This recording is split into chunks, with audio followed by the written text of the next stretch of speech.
Hello, मैं हूं विवेक कुमार और एक बार फिर से आपका स्वागत है आपके अपने YouTube study platform VS classes Jhansi में, जहां हम आपको प्रोवाइड कराते हैं बायोलॉजी, हिस्ट्री, इंग्लिश और कॉन्स्टिट्यूशंस की क्लासेस एकदम सरल माध्यम में। तो बात करें अगर अपने प्रेजेंट क्लासेस की, तो हम लोग पढ़ रहे थे अभी बायोलॉजी को। बायोलॉजी में हम पढ़ रहे थे पिछले वीडियो में एंडोप्लाज्मिक रेटिकुलम के बारे में, यानी कि अंतर्द्रव्यी जालिका, जहां पर हमने उसकी खोज, उसकी परिभाषा, उसकी पराग संरचना और रासायनिक संगठन के बारे में पढ़ लिया था। तो आज हमें बात करनी है उसी के अगले टॉपिक के बारे में, जो है हमारा अंतःद्रव जालिका के कार्यों के बारे में और उसके प्रकार के बारे में। तो शुरुआत करते हैं।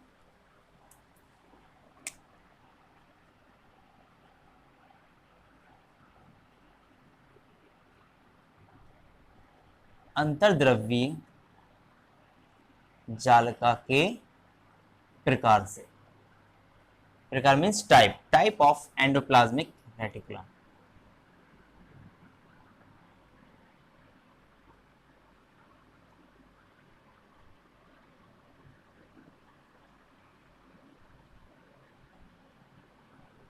और हमें इसके बारे में अभी बात करनी है। तो अगर ये बात करें इसके प्रकार की, तो इसकी संरचना और जो आकृति है इसके आधार पर यह 3 प्रकार की होती है, यानी कि संरचना के आधार पर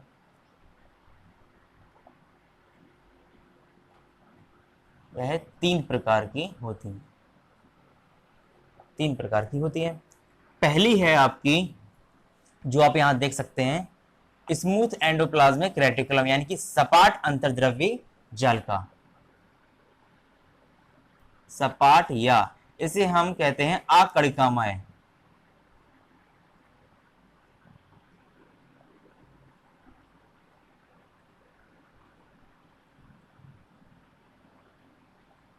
अंतर्द्रव्यी जालिका, इंग्लिश में बोलते हैं स्मूथ एंडोप्लाज्मिक रेटिकुलम। इसको सपाट या अकड़िकामय क्यों कहते हैं, इसका जवाब आप सीधे सीधे फिगर से आप देख सकते हैं। देखिए यहाँ पे, इसको हम सपाट या स्मूथ इसलिए बोलते हैं क्योंकि इसकी जो नलिकाएं हैं, ये जालिकाएं हैं, अगल बगल आप देख सकते हैं जालिका है, इसके ऊपर राइबोसोम्स के कण नहीं है। यानी कि हम कह सकते हैं, पहले इसी के बारे में पढ़ लेते हैं, फिर दूसरे के बारे में, फिर उसके बाद तीसरे के बारे में। तो बात करें पहले सपाट या अकड़िकामय अंतर्द्रव्यी जालिका के बारे में, तो इसकी सतह सपाट या चिकनी होती है। आप यहां देख सकते हैं, यहाँ पे किसी भी प्रकार के कोई भी कण इसकी सतह पर उपस्थित नहीं है, जिस कारण यह सपाट या चिकनी होती है। इसके पहले पॉइंट हो गया। इसके दूसरे पॉइंट में यह है कि यह कहां पर पाई जाती है, तो ये आपकी जो अकड़िकामय अंतर्द्रव्यी जालिका है, ये आपके लिपिड एवं स्टीरॉल, STEROL, ये आपके लिपिड एवं स्टीरॉल स्रावित करने वाली कोशिकाओं में पाए जाते हैं।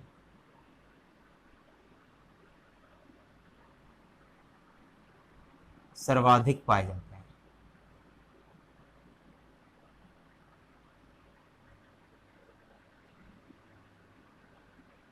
अब लिपिड और स्टेरॉल स्रावित करने वाली कोशिकाएं कौन कौन सी होती हैं, जैसे कि यकृत, जैसे आप लीवर कहते हैं, और एड्रिनल ग्रंथियां आपने सुनी होंगी, तो एड्रिनल, कोर्टिकल,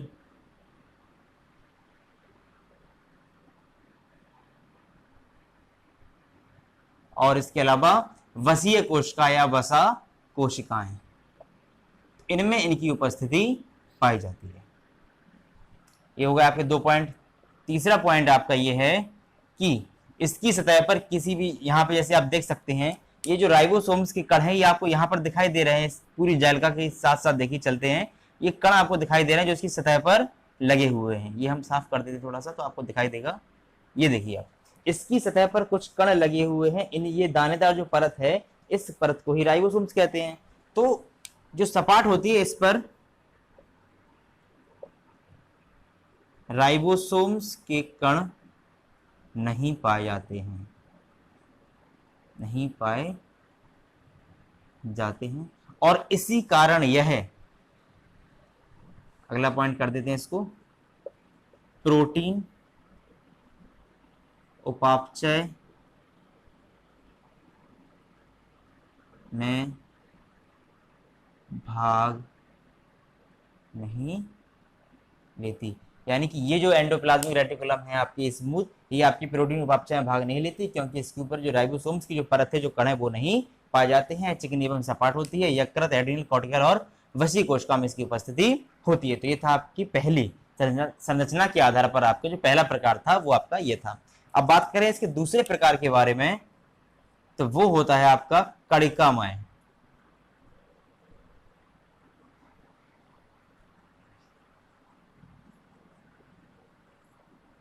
अंतर्द्रवी जालिका। अब कणिकामय अंतर्द्रवी जालिका का मतलब होता है रफ,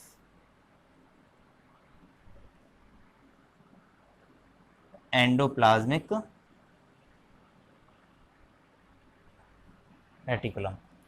जैसे कि आप देख सकते हैं इस पर लिखा हुआ है कणिकामय। कणिकामय का मतलब होता है कणों की उपस्थिति, और यहाँ पर कणों का तात्पर्य है आपके राइबोसोम्स से, यानी कि ऐसी अंतर्द्रव्य जालिका जिन पर राइबोसोम्स की उपस्थिति होती है, जो कि आपके इसमें देख सकते हैं, इनमें राइबोसोम्स की उपस्थिति है, तो इसे हम कहेंगे कणिकामय अंतर्द्रव्य जालिकाएं। और जबकि इस पे ये जो आपको सपाट और चिकनी दिखाई दे रही है, ये आपकी फर्स्ट नंबर वाली है, सपाट वाली, जबकि ये दूसरी वाली जो है ये आपकी है कणिकामय।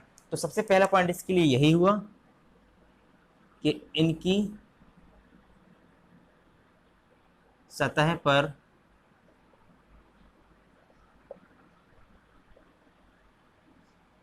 राइबोसोम्स की दानेदार उपस्थिति होती है।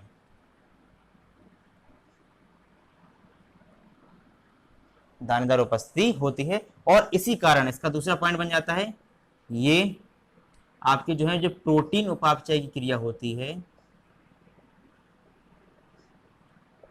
प्रोटीन उपापचय की क्रिया में सक्षम होते हैं, यानी कि उसमें एक्टिव होते हैं, प्रोटीन उपापचय की क्रिया कर सकते हैं।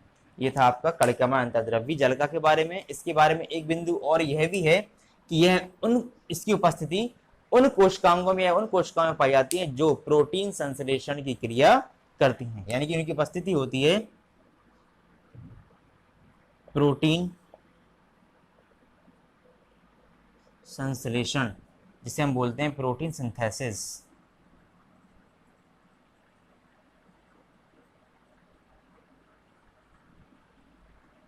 करने वाले कोशिकांगों, या कोशिका भी कह सकते हैं, या कोशिका के अंदर जो पार्ट है कोशिकांग कहते हैं, कोशिकांगों में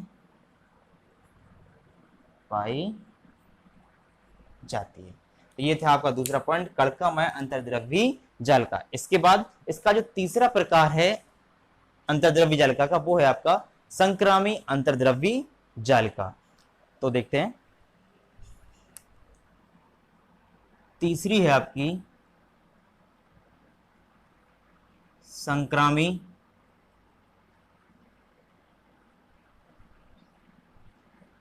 अंतर्द्रव्यी जालिका।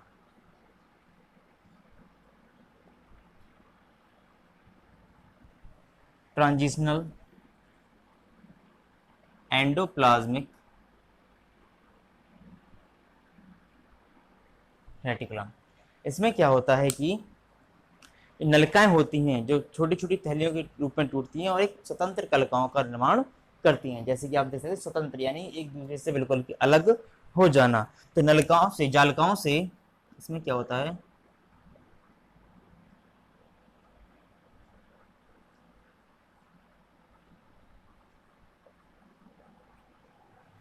जालिकाओं से टूटकर छोटी छोटी थैलियां, जिन्हें हम बेसिकल्स कहते हैं,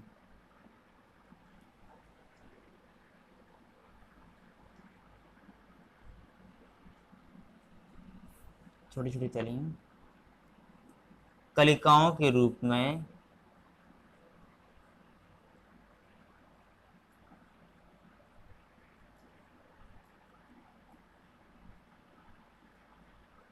स्वतंत्र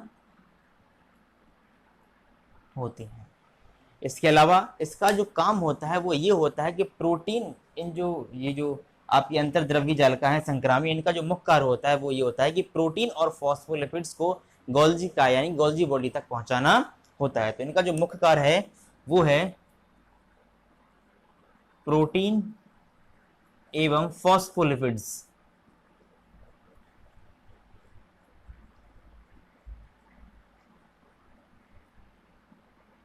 को गोल्जी का तक पहुंचाना, ये इसका मुख्य कार्य है, ये इसका कार्य है। और इसमें आप ये जो शब्द देख रहे हैं गोल्जी का है, ये भी आपका पूरा एक टॉपिक है जो आपको नेक्स्ट वीडियो से मिलेगा। तो ये थे आपके तीनों प्रकार, पहला था सपाट या अकणिकामय, दूसरा था कणिकामय, तीसरा था आपका संक्रामी अंतर्द्रव्यी जल का। ये तीनों की उपस्थिति, तीनों के प्रकार, तीनों का कार्य। अब इसके बाद अब हमको बात करनी है अंतर्द्रव्य जालिका के कार्यों के बारे में, यह किस प्रकार से कार्य करती है या इसके कौन कौन से कार्य हैं जो वह कोशिका के अंदर करते हैं। तो शुरुआत करते हैं इसके पहले कार्य से, जो कि है आपका प्रोटीन का संश्लेषण यानी कि प्रोटीन सिंथेसिस। इसमें क्या होता है कि यह प्रक्रिया आपकी जो है, यह क्रिया आपके जो है कि कणिकामय अंतर्द्रव्य जालिका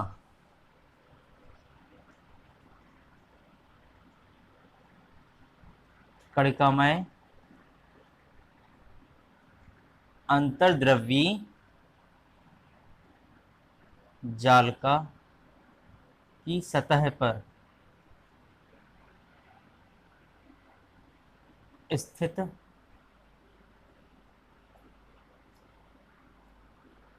राइबोसोम्स द्वारा होती है। तो एक कार्य ये होता है कि प्रोटीन का संश्लेषण इसके अंतर्गत होता है, और प्रोटीन का संश्लेषण कणिकामय अंतर्द्रव्यी जालिका, जिससे हम रफ एंडोप्लाज्मिक रेटिकुलम कहते हैं, इसके ऊपर स्थित ये जो कण हैं जो राइबोसोम्स है, इनकी अभिक्रिया द्वारा ऐसी क्रिया होती है। इसमें आपका जो है कि प्रोटीन का निर्माण होता है। इस प्रक्रिया के अंतर्गत प्रोटीन का निर्माण होता है, और प्रोटीन के निर्माण से जो प्रोटीन जो होती है, इससे जो ऊर्जा मिलती है, ऊर्जा आपके कोशिका के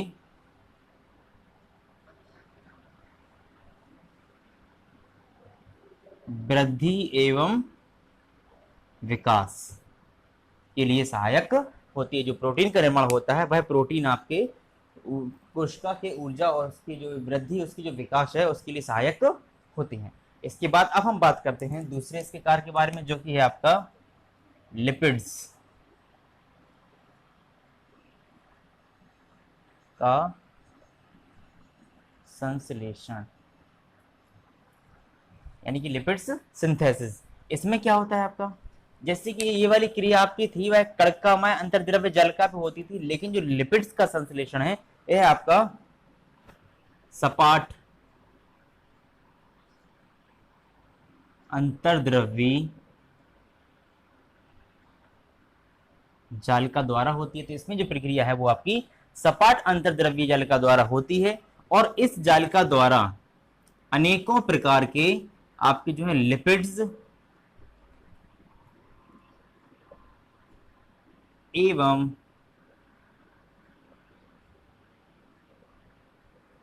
कोलेस्ट्रॉल्स का संश्लेषण किया जाता है। यह है आपका लिपिड का संश्लेषण, यह क्रिया भी आपकी अंतर्द्रव्यी जालिका के अंतर्गत होती है। इसके बाद अब हम बात करते हैं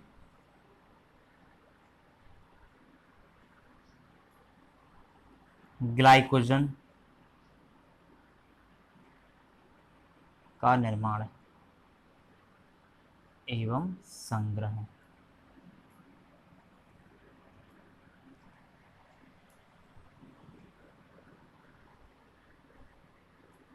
इसके बारे में जो हमारे जो वैज्ञानिक होते हैं, जंतु वैज्ञानिक या वनस्पति वैज्ञानिक होते हैं, इसके बारे में उन्होंने काफी अध्ययन किया, अपना रिसर्च किया, और उस अध्ययन और रिसर्च के बाद अनुमानतः इन्होंने यह कहा कि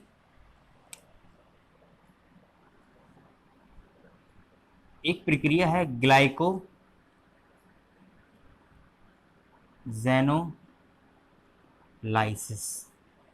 इनके अध्ययन के अनुसार, जो वैज्ञानिक हैं उनके अध्ययन के अनुसार, यह प्रक्रिया जो है, एक अभिक्रिया जो होती है ग्लाइकोजेनोलाइसिस,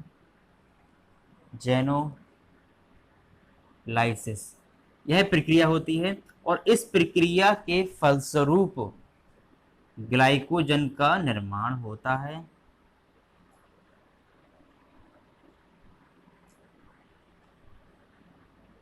और उसका संग्रहण किया जाता है। ये था आपका ग्लाइकोजन का निर्माण एवं संग्रह, जो कि वैज्ञानिकों के अनुसार अनुमानता उन्होंने जो बताया था कि ग्लाइकोजेनोलाइसिस यह अभिक्रिया होती है। इस अभिक्रिया के अंतर्गत जो फलस्वरूप इसके जो परिणाम होते हैं उसमें ग्लाइकोजन का निर्माण होता है और उसका संग्रहण किया जाता है अपनी कोशिकाओं के द्वारा। इसके बाद अब हम बात करते हैं इसके अगले कार्य की, जो कि अंतर्द्रव्य जालिका करती है, वो है सपोर्ट, यानी जिसे हम कहते हैं सहारा। सहारे में क्या होता है, ये आपकी जो अंतर्द्रव्य जालिका है,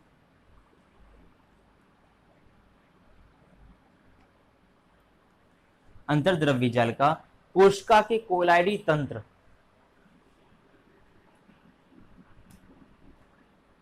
कोशिका के कोलाइडी तंत्र यानी कि मैट्रिक्स, आपकी जो पूरी संरचना होती है, टेढ़ी मेढ़ी संरचना जिस प्रकार से भी आकृति रूप होती है, उस पूरी संरचना को आंतरिक ऊर्जा प्रदान करती है। तो ये पावर इसे कहां से मिलती है, आपकी अंतर्द्रव्य जालिका से। ये इसको आंतरिक ऊर्जा मिलती है, इनर पावर, जिससे कि कोशिका जो है, उसका जो मैट्रिक्स है, उसका जो पूरा तंत्र है, वो अपनी स्थिति को यथावत बांध करके रख सके। तो ये था आपका सपोर्ट या इसका चौथा कार्य। इसके बाद इसका जो पांचवा कार्य है वो है अभिगमन तंत्र। तो पांचवा आपका जो इसका वर्क जो होता है, जिसको ये करता है, वो होता है आपका अभिगमन तंत्र। ये आप पहले भी पढ़ चुके हैं, इसे बोलते हैं ट्रांसपोर्टेशन सिस्टम, ट्रांसपोर्ट सिस्टम। ये आपको पहले भी वीडियोस में हम समझा चुके हैं कि ट्रांसपोर्टेशन क्या होता है, कि इस कोशिका में जो पूरी कोशिका है, वहां में एक कोशिकांग से दूसरे कोशिकांग तक पदार्थों का या तत्वों का आवागमन करना, यानी कि एक पदार्थ को एक स्थान से दूसरे स्थान तक ले जाना, या उसको पूरे जो एक कोशिका है उसमें चारों तरफ उसको ले जाना जहां जहां उसकी आवश्यकता है।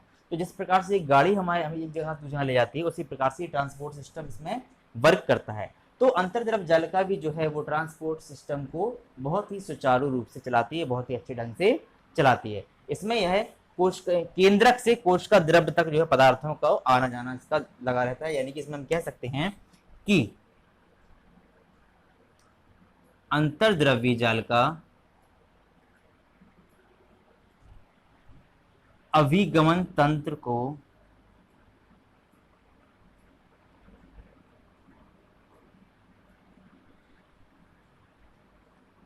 सुचारू रूप से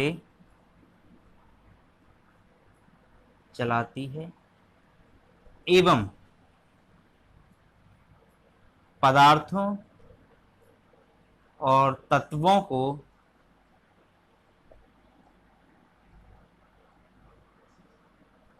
केंद्रक से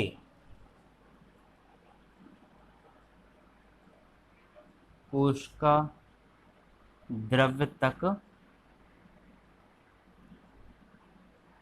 आसानी से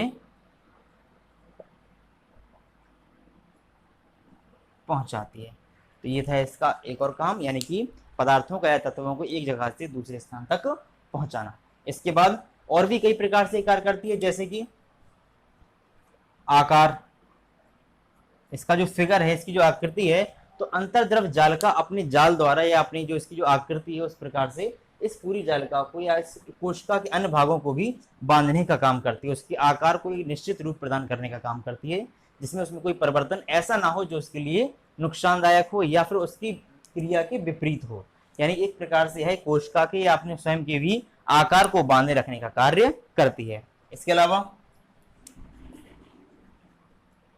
आपकी जो है कि केंद्रक कला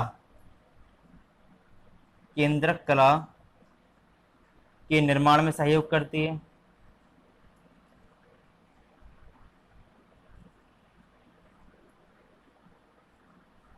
केंद्रक कला के निर्माण में सहयोग करती है अंतर्द्रव्य जालिका। और एक और इसका कार्य है वो ये है कि कोशिका कला, जिसे हम कहते हैं सेल मेम्ब्रेन, कोशिका कला के निर्माण में आवश्यक प्रोटीन एवं लिपिड का संश्लेषण करती है। प्रोटीन एवं लिपिड का संश्लेषण करती है, जो कि इसके मुख्य कार्य होते हैं। तो इस प्रकार से यह अपने पूरे कार्यों को करती है, उनका निर्वहन करती है। तो ये था आपका अंतर्द्रव्यीय जालिका के बारे में पूरा डेफिनेशन, पूरी परिभाषा, खोज, रासायनिक संगठन, परासंरचना और आज के कार्य और उसके प्रकार। तो 2 वीडियोस में आपके ये पूरा टॉपिक जो है कि समाप्त होता है। इसके बाद जो बायोलॉजी का नेक्स्ट वीडियो होगा उसमें होगा आपका गोल्जी का या गोल्जी बॉडी, जिसे गोल्जी कॉम्प्लेक्स भी कहते हैं, जो कि काफी इंपॉर्टेंट है। तो ये मिलेगा आपको नेक्स्ट वीडियो में। आज की वीडियो में सिर्फ इतना ही। आप हमारे चैनल VS क्लासेस झांसी को ज़्यादा से ज़्यादा लाइक करें, सब्सक्राइब करें और अपने दोस्तों में शेयर करें। Thank you.